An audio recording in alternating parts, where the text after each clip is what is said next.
नमस्कार, एसटीएस न्यूजमा स्वागत छ। म बिना शाही। समाचार सुरु गरौं आजका प्रमुख प्रसंगबाट।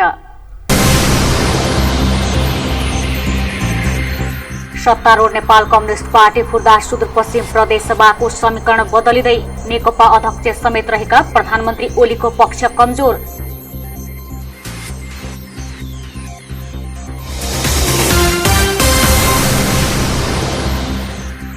नेकपाको विग्रह र फुटको सन्देश जिल्ला तहसम्म पुग्यो। एकअर्का पक्ष विरुद्ध शक्ति प्रदर्शनदेखि कार्यालय कब्जा र गुटगत भेलामा रमाउँदै नेता कार्यकर्ता। हिउँदे तरकारी पर्याप्त मात्रामा बजारमा आएपछि मूल्य सस्तियो। भारतीय तरकारीसँग प्रतिस्पर्धा गर्न नसकेपछि नेपाली किसान सस्तोमा तरकारी बेच्न बाध्य। सुदूरपश्चिममा माग अनुसार मल नआउँदा वर्षेनी किसानलाई समस्या। वार्षिक 50,000 मेट्रिक टन रासायनिक मलको माग हुँदा 10,000 मेट्रिक टन मात्रै आयात।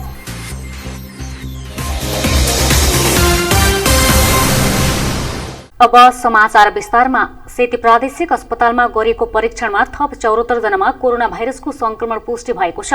सेती प्रादेशिक अस्पताल प्रयोगशालामा 367 नमूना परीक्षण गर्दा कञ्चनपुरका 42 र कैलालीका 31 सहित थप 74 जनामा संक्रमण पुष्टि भएको हो। अस्पतालका सूचना अधिकारी दिलीप कुमार श्रेष्ठले धनगढी उपमहानगरपालिकाका थप 15 जनामा संक्रमण पुष्टि भएको जानकारी दिनुभयो।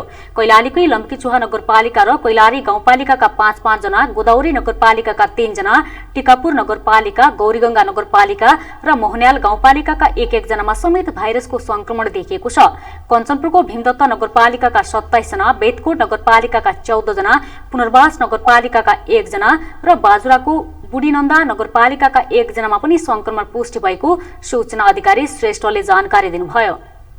नेकपा कार्यकारी अध्यक्ष पुष्पकमल दाहाल प्रचण्ड र माधव नेपाल पक्षका नेता तथा कार्यकर्ताले धनगढी स्थित नेकपा पार्टी कार्यालयमा ताला लगाएका छन्। प्रधानमन्त्री केपी ओली निकट मानिने पार्टी अध्यक्ष रतन थापा समूहले कार्यालयमा लगाएको पुरानो तालामाथि प्रचण्ड नेपाल समूहले अर्को ताला लगाएका हुन्। प्रधानमन्त्री ओलीले प्रतिनिधि सभा विघटन गरेको विरोधमा विद्यार्थी नेता र कार्यकर्ताले पार्टी कार्यालयमा ताला लगाएका हुन्। प्रचण्ड नेपाल समूहका नेता कार्यकर्ताले धनगढीमा विरोध र्याली आयोजना गर्दै आएका छन्। सत्तारूढ नेपाल कम्युनिस्ट पार्टी नेकपा औपचारिक रूपमा फुटको घोषणा हुन मात्रै बाँकी रहेका बेला सुदूरपश्चिम प्रदेशमा पनि अल्पमत बहुमतको अङ्क गणित सुरु भएको छ। सुदूरपश्चिममा नेकपा अध्यक्ष समेत रहेका प्रधानमन्त्री केपी शर्मा ओली पक्ष कमजोर अवस्थामा छ। तर केन्द्रमा उद्योग वाणिज्य तथा आपूर्ति मन्त्री लेखराज भट्ट ओली समूहमा रहेकोले प्रदेशको राजनैतिक समीकरण पनि फेरबदल हुने सम्भावना बलियो भएको उहाँ निकट नेताहरूको विश्लेषण छ। सुदूरपश्चिम प्रदेश सभामा रहेका 53 जना मध्ये नेकपाका 39, नेपाली कांग्रेसका 12 र राजपाका 2 जना प्रदेशसभा सदस्य छन्। 39 जना प्रदेशसभा सदस्य मध्ये 34 जना आफ्नो समूहमा रहेको दाबी भीम रावल पक्षले गरेको छ। सो दाबी अनुसार ओली पक्षमा 5 जना प्रदेशसभा सदस्य छन् भन्ने देखिन्छ। प्रचण्ड नेपाल निकट भीम रावल पक्षका प्रदेशसभा सदस्यले स्पष्ट 2/3 बहुमत रहेको दाबी गर्नुभयो। ओली पक्ष अल्पमतमा भएकोले उहाँ पक्षीय मन्त्रीको पद समेत धरापमा परेको रावल पक्ष प्रदेशसभा सदस्यको तर्क छ। तर ओली समूहको दाबी भने छुट्टै छ। उहाँ पक्षीय प्रदेशसभा सदस्य केन्द्रमा लेखराज भट्टले प्रधानमन्त्री ओलीलाई साथ दिएका कारण प्रदेशमा पनि त्यसको प्रभाव परेको दाबी गर्नुहुन्छ। अहिले पूर्व माओवादी र एमालेका समेत गरी 13 जना ओलीको पक्षमा रहेको ती सदस्यहरूको दाबी छ। अहिलेसम्म भौतिक पूर्वाधार मन्त्री पठान सिंह बोहरा, नेकपा कैलालीका अध्यक्ष पनि रहेका प्रदेशसभा सदस्य रतन थापा, नेपालु चौधरी मात्रै ओलीका पक्षमा खुलेका प्रदेशसभा सदस्य हुनुहुन्छ। ओलीको पक्षमा स्पष्ट खुलेका 3 जना प्रदेशसभा सदस्य बाहेक प्रमुख सचेतक तारालामा तामाङ लगायतका 13 जना ओली पक्षमा उभिने निश्चित रहेको ओली पक्षको दाबी छ। आर्थिक मामिला तथा योजना मन्त्री झपट बोहरा, प्रमुख सचेतक तारालामा तामाङ, प्रदेशसभा सदस्य कुलवीर चौधरी, लालबहादुर खड्का, मानबहादुर सुनार, कुन्ती जोशी, लीलाधर भट्ट लगायतका प्रदेशसभा सदस्य ओली समूहतिर लाग्ने सम्भावना पनि बढेको छ। सुदूरपश्चिममा ओली समूहको दाबी अनुसारको अङ्कगणित मिलेमा काङ्ग्रेस र राष्ट्रिय जनता पार्टीसँग मिलेर बहुमतको सरकार बनाउन सकिनेछ। ओली समूहमा नेकपाका 13 सहित प्रतिपक्षी नेपाली काङ्ग्रेसका 12 र राजपाका 2 गरी 27 जना प्रदेशसभा सदस्य मिल्दा बहुमतको सरकार बनाउन सकिनेछ। त्यसो गर्दा प्रचण्ड नेपाल पक्षमा 26 जना मात्र प्रदेशसभा रहने अवस्था छ। तर केन्द्रमा विकसित हुने राजनीतिक घटनाक्रमले प्रभाव पर्ने भएकोले तत्कालै यो समीकरण लागू हुने सम्भावना भने छैन।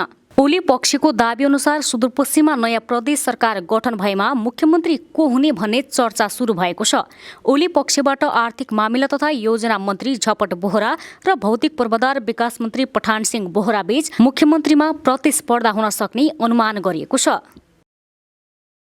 पार्टी एकता कायम राख्ने र कसैलाई पनि कारबाही नगर्ने घोषणासहित प्रधानमन्त्री केपी ओली नेतृत्वको नेकपाले 7 प्रदेशमा कार्यकर्ता भेला गर्ने निर्णय गरेको छ। 2 दिनभित्रै सबै प्रदेशमा भेला गर्ने गरी वक्ता र समन्वयकर्ता तोकेका छन्। सुदूरपश्चिम प्रदेशमा लेखराज भट्ट, प्रदीप ग्याउली र कर्ण थापालाई खटाइएको छ। ओलीको बैठकमा सुदूरपश्चिमबाट लेखराज भट्ट, कर्ण थापा, दीपक देवकोटा, लीला भण्डारी, महेश्वर पाठक, विक्रम शाही, राजेन्द्र राउल, निरु पाल, गणेश ठगुन्ना, प्रेम आले, भैरव बहादुर सिंह, लालबहादुर थापा, गौरी ओली सहभागी भएका छन्।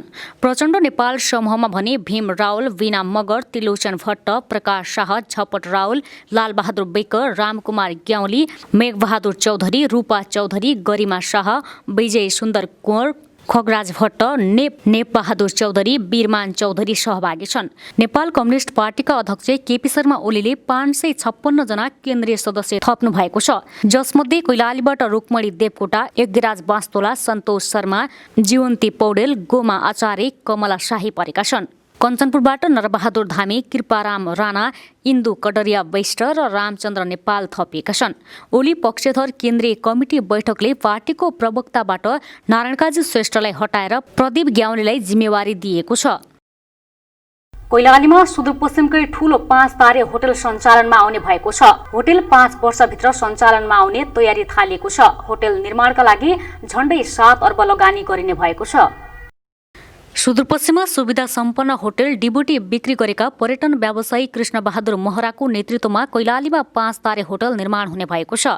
महराको पहलमा कैलालीको खानीडाँडामा 7 अर्बको लगानीमा 5 तारे होटल निर्माणको लागि गुरु योजना बनाएर प्रक्रिया अगाडि बढाइएको छ। उहाँले सुदूरपश्चिम प्रदेशमा रहेका विविध पर्यटकीय गन्तव्यहरूलाई प्राथमिकतामा राखेर सुदूरपश्चिममा हालसम्मकै ठूलो 5 तारे होटल निर्माणको तयारी भइरहेको बताउनुभयो। महराका अनुसार होटलको निर्माणका लागि धेरै प्रक्रियाहरू अगाडि बढिसकेका छन्। अनुमानित 7 अर्ब रुपियाँ लगानी लाग्ने उहाँको भनाइ छ। होटलमा झण्डै 200 जना स्थानीय सहित विदेशीको पनि लगानी रहनेछ। महराका अनुसार सो 5 तारे होटलको निर्माण कार्य आगामी 5 वर्षभित्र सम्पन्न हुनेछ। खानीडाँडा डिलक्स रिसोर्ट नाम रहेको सो होटलको निर्माणका लागि लगानी बोर्डसँग पनि सहकार्य भइरहेको उहाँले बताउनुभयो। 2056 सालदेखि होटल व्यवसाय सुरु गरेका महरा पर्यटन व्यवसायका रूपमा परिचित हुनुहुन्छ। हालै उहाँले होटल डिबोटी बिक्री गर्नुभएको थियो। यता प्रदेश राजधानी धनगढीमा 1 अर्बको लगानीमा 4 तारे होटल सञ्चालनमा आउने भएको छ। धनगढी उपमहानगरपालिका वडा नम्बर 13 राजापुरमा 4 तारे होटल मारुल सञ्चालनमा आउन लागेको हो। स्विट रुम सहित 82 room, swimming pool, casino, club, spa लगायतका सुविधाहरूसहित होटल सञ्चालनको तयारी भएको हो। होटलको निर्माणमा 1 अर्ब लगानी लाग्ने अनुमान गरिएको छ। एसटीएस न्यूजमा वैकल्पिक ब्रेकमा जानुअघि प्रमुख समाचार पुनः एकपटक। सत्तारूढ नेपाल कम्युनिस्ट पार्टी फुर्दा सुदूरपश्चिम प्रदेश सभाको समीकरण बदलिँदै नेकपा अध्यक्ष समेत रहेका प्रधानमन्त्री ओलीको पक्ष कमजोर।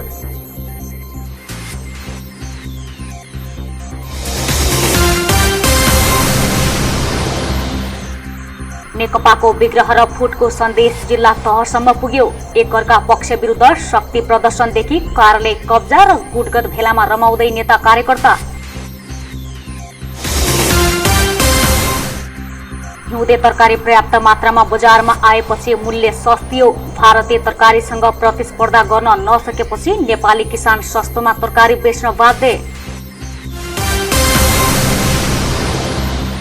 सुदूरपश्चिममा माग अनुसार मल नआउँदा वर्षेनी किसानलाई समस्या। वार्षिक 50,000 मेट्रिक टन रासायनिक मलको माग हुँदा 10,000 मेट्रिक टन मात्रै आयात।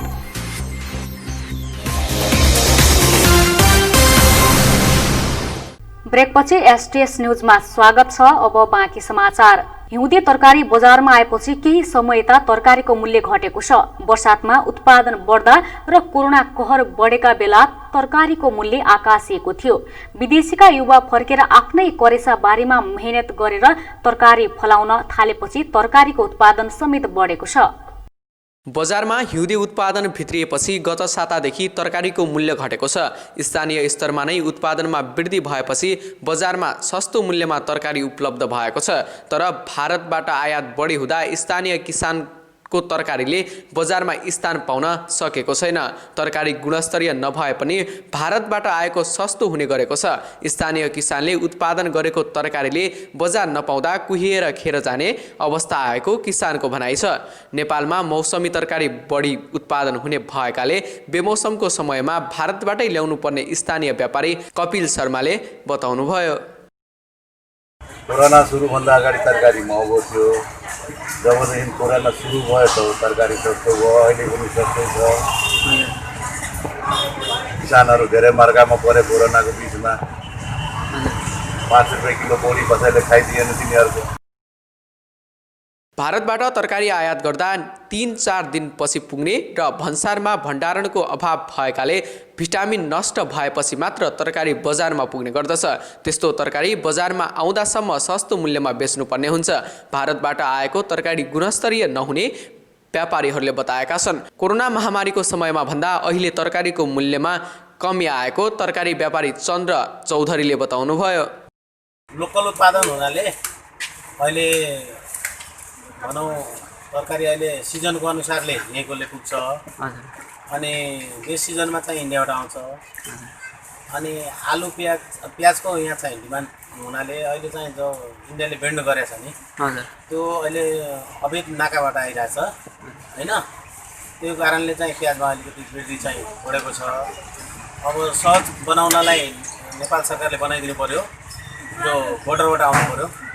नेपाल भन्सार भएर आयो भने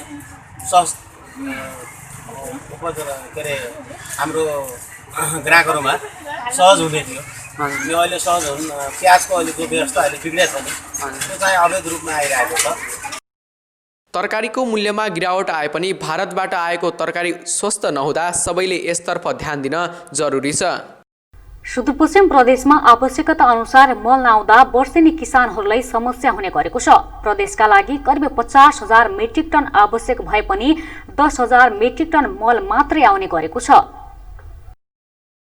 सुदूरपश्चिमका किसान खेतीपातीको समयमा मलका लागि रातभर जागराम बस्ने गरेका छन्। साल ट्रेडिङ कर्पोरेसन क्षेत्रीय कार्यालय धनगढीका नायब महाप्रबन्धक केशव प्रसाद पाण्डेका अनुसार साल ट्रेडिङले आयातको 30% मात्रै रासायनिक मल वितरण गर्ने गरेको छ। प्रदेश सरकारले किसानलाई सहुलियत मूल्यमा रासायनिक मल उपलब्ध गराउन साल ट्रेडिङलाई 1 करोड रुपियाँ अनुदान उपलब्ध गराएको छ। स्थानीय सरकारले मलखाद निर्देशिका कार्यान्वयन नगर्दा किसान समस्यामा परेको पाण्डेले बताउनुभयो। सुदूरपश्चिम प्रदेशभरिमा चाहिँ अब हाम्रो अनुमानमा चाहिँ करिब 50,000 मेट्रिक टन चाहिँ रासायनिक मल खादको आवश्यक पर्छ र साल ट्रेडिङ कर्पोरेसन लिमिटेडले त्यसमध्ये चाहिँ कि हाम्रो करिब 15,000 मेट्रिक टन हामीले पूर्ति गर्छौँ र अरू चाहिँ पिलसामारी कम्पनीले गर्छ। तर जुन आवश्यकता अनुसार जुन 50,000 मेट्रिक टनको चाहिँ पुरै मल चाहिँ यहाँ आउँदैन। अब हाम्रो अनुमानमा चाहिँ करिब 25,000देखि 30,000 मेट्रिक टनको हाराहारीमा दुईवटा संस्थाले वितरण गर्ने भए हुनाले करिब 40% मल चाहिँ अझै पनि अपुग भएको छ। कृषि सामग्री केन्द्र धनगढीका कर्मचारी रूपबहादुर कुँवरका अनुसार अहिले सुदूरपश्चिममा मलको कोटा 10,000 मेट्रिक टन मात्रै रहेको छ। सो कोटा अनुसार मल आउनुपर्ने भए पनि वर्षेनी घट्दै गइरहेको छ। सरकारले सुदूरपश्चिममा राष्ट्रिय मागको 10% मल पठाउने गरेको उहाँले बताउनुभयो। यस वर्ष कोटाभन्दा पनि कम मल आएको छ। यो वर्ष अहिलेसम्म 1400 मेट्रिक टन डिएपी मल बिक्री गरिएको र 1800 मेट्रिक टन युरिया मल माग गरिएको उहाँले बताउनुभयो।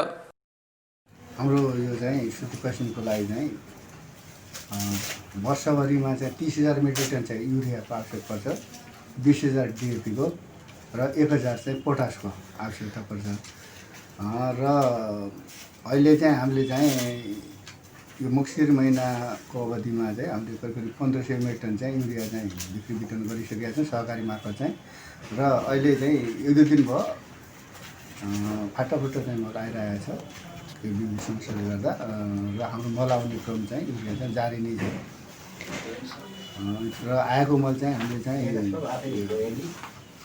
कैलाली लगायत चाहिँ पहाडी जिल्लाका चाहिँ 6वटा जिल्लाहरूमा हामीले बिक्री वितरण गरिरहेको छ। हरेक वर्ष मलको अभाव खेप्दै आएका किसान खेती लगाउने वा नलाउने भन्नेमा अलमल पर्ने गरेका छन्। हरेक वर्ष मलकै पिरलो खेप्न बाध्य किसानको समस्या समाधानका लागि कुनै सरकारले पनि ठोस कदम चाल्न आवश्यक ठानेका छैनन्। महेश बडु, STS न्युज, धनगढी। यातायात व्यवस्था कार्यालय कैलालीले चालु आर्थिक वर्षको हालसम्म 34 करोड भन्दा बढी राजस्व संकलन गरेको छ। सवारी कर, आयकर, सवारी चालक अनुमति पत्र, नवीकरण, जाँच पास, रूट परमिट, प्रदूषण, कम्पनी रजिस्ट्रेसन लगायतका विभिन्न प्रकारका राजस्व शीर्षकबाट 34 करोड 35,88,413 रुपैयाँ राजस्व संकलन गरेको हो। यातायात व्यवस्था कार्यालयका निमित्त प्रमुख लक्ष्मण शाहले चालु आर्थिक वर्षको असोजमा सबैभन्दा बढी 13 करोड 81,07,643 रुपैयाँ र सबैभन्दा कम मक्सिरमा 5 करोड 38,03,492 रुपैयाँ सङ्कलन भएको बताउनुभयो। भदौमा 10 करोड 36,760, कार्तिकमा 9 करोड 15,50,108 र साउनमा 5 करोड 70,56,410 रुपैयाँ सङ्कलन भएको छ। विक्रम सम्वत 2074 देखि स्मार्ट लाइसेन्स वितरण कार्य सुरु गरेको यातायात व्यवस्था कार्यालय कैलालीले हालसम्म 38,050 जनालाई स्मार्ट लाइसेन्स वितरण गरिसकेको जनाएको छ। स्मार्ट कार्डका लागि कार्यालयमा अहिलेसम्म 55,456 जनाको आवेदन परेको कार्यालय प्रमुख शाहले बताउनुभयो। 46,961 वटा स्मार्ट कार्ड प्रिन्ट भइसकेको र 5,425 प्रिन्ट हुन बाँकी रहेको उहाँले बताउनुभयो।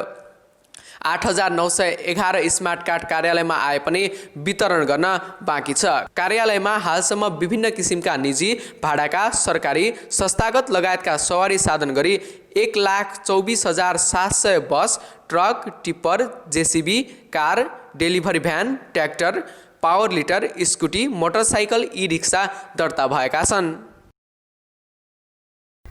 कञ्चनपुरमा ससुराली गएका एक युवक मृत भेटेका छन्। कृष्णपुर नगरपालिका वडा नम्बर 4 कृष्णटोल ससुराली गएका 26 वर्षीय युवक दीपक सार्की झुन्डिएको अवस्थामा मृत भेटेको प्रहरीले जनाएको छ। सार्की पंखामा झुन्डिएको अवस्थामा मृत फेला परेको जिल्ला प्रहरी कार्यालय कञ्चनपुरका प्रहरी प्रवक्ता प्रहरी नायब परीक्षक अमर थापाले बताउनुभयो। मृतक युवक धनगढी महानगरपालिका 1 का बासिन्दा हुन्। कञ्चनपुरकै बेलौरी नगरपालिका वडा नम्बर 10 मा 54 वर्षीय पूर्ण बहादुर चौधरी मृत अवस्थामा फेला परेका छन्। घरबाट साँझ बाहिरेका चौधरीको शव घरबाट करिब 3 किलोमिटर टाढा खेतमा भेटिएको हो। कञ्चनपुरमा 1,35,000 भन्दा बढी मूल्यको अवैध सामान बरामद गरेको छ। लालझाडी गाउँपालिका र महाकाली नगरपालिका क्षेत्रको नेपाल भारतको सीमाबाट सशस्त्र प्रहरीले अवैध सामान बरामद गरेको हो। सशस्त्र प्रहरी बल नेपाल नम्बर 35 गण हेडक्वार्टरले भारतबाट अवैध ल्याएका चुरा, तयारी कपडा र काठ बरामद गरेको बताएको छ। 1,35,900 बराबरको अवैध सामान भन्सार कार्यालय गड्डा चौकीलाई बुझाइएको छ। बैतडीको डिलासैनी गाउँपालिकामा गरिएको लकडाउन खुलेको छ। गत मङ्सिर 16 गतेदेखि गरेको लकडाउन सोमबारबाट खुलेको हो। गाउँपालिकाले कोरोना संक्रमणको जोखिम बढेको भन्दै लकडाउन गरेको थियो। लकडाउन खुलेसँगै गाउँपालिकाका सम्पूर्ण सेवाहरू सुचारू भएका छन्। समाचार सक्नुअघि अन्तमा मुख्य समाचार पुनः एकपटक। सत्तारूढ नेपाल कम्युनिस्ट पार्टी खुर्दा सुदूरपश्चिम प्रदेश सभाको समीकरण बदलिँदै नेकपा अध्यक्ष समेत रहेका प्रधानमन्त्री ओलीको पक्ष कमजोर।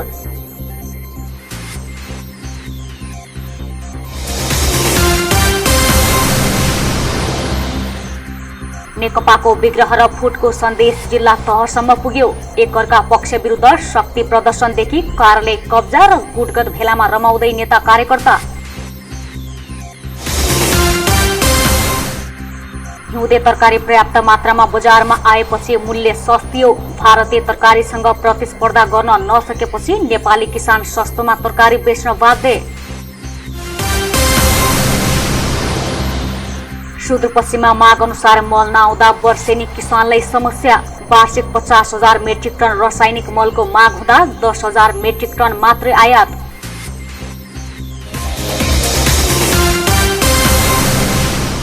हवस् त, अहिलेलाई समाचार सकियो। हामी सबैलाई बिदा दिनुहोस्। नमस्कार।